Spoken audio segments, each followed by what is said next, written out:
Hi, I'm Carla, your millionaire mistress, and welcome back to my channel. So today I just want to comment on sales behaviour. So yesterday, just as we were winding down and about to sit down and relax in the living room, literally the millisecond we put on the light, the doorbell went and I thought, oh, that's got to be a neighbour. Who else would knock at like 7:30 at night? It wasn't. So as I stepped through the front door and I went to open the porch, I saw this chap who was a sales guy. I thought he looked like a tradesperson, and I thought, oh, that's a bit weird, but the neighbours are all doing building works, so he might be coming to give me his business card. It wasn't that at all. It was basically one of those scammers who walks the streets with bundles of cleaning products, and what they try to do is make you feel sorry for them by saying, oh, I'm a rehabilitated criminal and I would really appreciate it if you give me £5 for literally like one item of products or solutions or a scrubbing brush.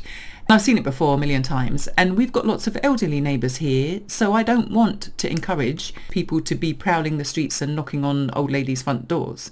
So as I went to step forward and open the porch, I could see that he had this huge container of cleaning products, and then I saw his little ID card, which was fake. Obviously, it's printed at home and laminated. And I said, oh, no, thank you. And he said, he didn't say hello. He just said, what? You're not even going to listen to me? And I said, oh, no, thank you. Stepped back in the house, went to shut the door. And then he was like, I just need 30 seconds. At which point I said, okay, no, thank you, and shut the door. But quite frankly, I was concerned that he was going to key the cars on the way out. So, lesson of the day. Number one, if you are a salesperson and you're trying to make money, do not disturb people's private time.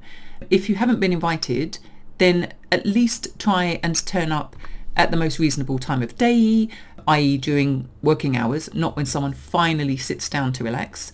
And also, literally, he got aggressive in a millisecond because I refused to open the porch door to hear him. I could hear him through the porch. So remember, all of these visual cues are in effect all the time. So I could obviously see him trying to hold this basket kind of hidden behind him so I wouldn't see it as soon as I opened the door. I could see he had the little card saying, oh, I'm an ex-con, please will you give me some free money because now I'm going to be a good boy, held down in that same hand.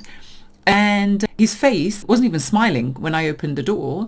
His face was literally like this. Like, am I going to open the door or not?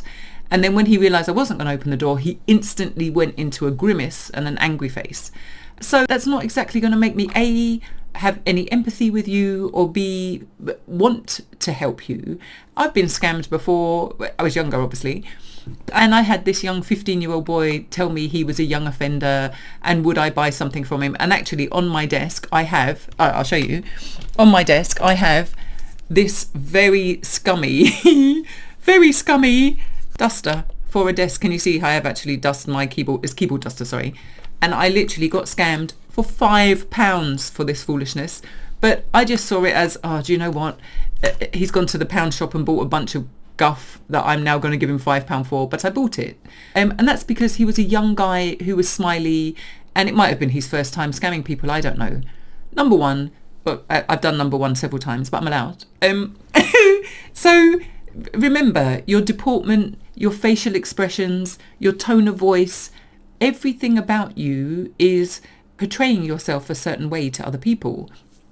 So instantly going within a split second from a neutral face to a grimace and a potential threat, to the point where I actually went upstairs and looked out of the window to make sure he wasn't keying the car, or if he was, we'd captured him somehow. So that's my quick tip of the day. I know it's slightly longer than a quick tip, but those are my thoughts. But have a good day, and I'll see you on the next video.